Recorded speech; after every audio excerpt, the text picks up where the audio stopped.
बिस्मिल्लाहिर्रहमानिर्रहीम बिस्मिल्लाहिर्रहमानिर्रहीम। अस्सलाम वालेकुम डियर स्टूडेंट, उम्मीद करता हूँ कि आप सब ठीक होंगे।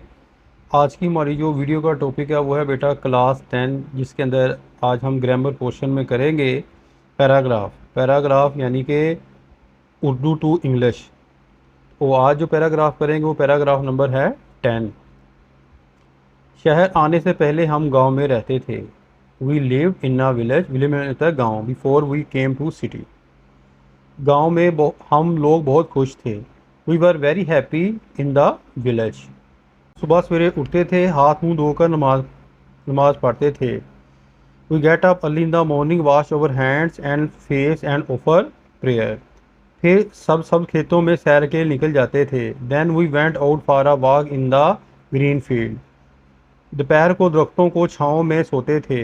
We slept under the shade of trees at noon. गाँव के पास एक नदी थी। A stream follow near the village. इसका पानी साफ और ठंडा था। It's water was clean and cool. ये तो था बेटा आज का जो है वो पैराग्राफ। उम्मीद करता हूँ कि आपको समझ आ गई होगी। अपनी दुआ में याद रखिएगा। फ़ी अमान अल्लाह। अस्सलाम वालेकुम।